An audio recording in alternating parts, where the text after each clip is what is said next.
परतंत्र शिक्षा मित्र परिवार का जो बीड़ा मैं लेकर चल रही हूँ, मैं एक ही लाइन कहूंगी मेरे भैया कि वेदना तो इतनी है कि उसकी रामायण और महाभारत की कथा भी आज के इस वीडियो में हम बात करने वाले हैं शिक्षा मित्रों के नियमित करने को लेकर, मानदेय बढ़ाए जाने को लेकर एक बड़ी अपडेट निकल के आई है जो कि आप सभी शिक्षा मित्र साथियों के लिए काफी महत्वपूर्ण होने वाली है। आप लोग पहले इस पूरी वीडियो को अंत तक जरूर देखिएगा। कम हो जाएगी।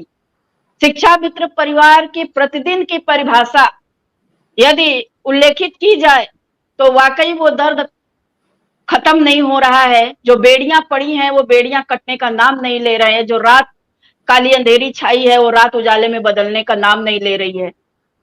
सत्य कह रहे हैं साई भाई, विनय भाई की भी बात सत्य है कि संगठन अपने अहम को त्याग कर नहीं आता है, एकजुट नहीं होता है तो नुकसान तो शिक्षा मित्र का ही है।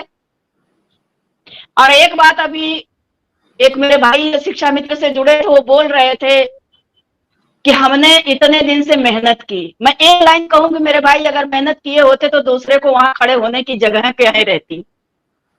जब आपके घरों में लाशें उठ रही थी, सभी लोग इन सब बातों को मत करिए तो बहुत बेहतर रहेगा, क्योंकि मैं उस समय ऑनलाइन नहीं रहा। वो कहते तो उन्हें भी रोकता।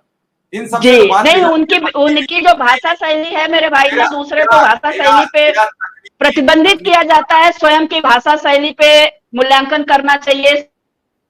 नियम कानून क्यों नहीं बनाए गए, उसको एक स्तर पे बांध कर। संविदा तो एक, अगर कहे ना, संविदा एक समाज का शोषण का एक कारखाना बन चुका है। किसी को गठिया दो, 15 साल गठियाए रहो 5,000 7,000 में। आप हमारी बात कह रहे हैं, हम ही नहीं गुलाम हैं। समाज का आज आने वाला हर युवा गुलामी की कगार पर है, बेरोजगारी के कगार पर है और वो अपने अधिकार नहीं पा रहा है। उसके लिए कौन भाई, अब चूंकि हम आजाद हुए उसके लिए सिस्टम बनाया, और सिस्टम को मेंटेन कौन करती है? सरकार करती है। ये दोनों अलग अलग शब्द हैं, गुलाम और स्वतंत्रता। स्वतंत्रता का आशय यही था कि हम लोग स्वतंत्र हो गए, हमारी सरकार बनेगी, हमारे लिए नीतियां आएंगी, हमारे अधिकार हमें मिल जाएंगे। और ये हमारे कैसे अधिकार हैं कि हम अपने अधिकार के लिए, चाहे वो शिक्षा मित्र हो, चाहे अनुदेशक हो, चाहे बेरोजगार बच्चे हों, सभी अपने रोजगार के लिए, अपने अधिकार के लिए गली गली में भटक रहे हैं, अपनी आवाज बुलंद कर रहे हैं।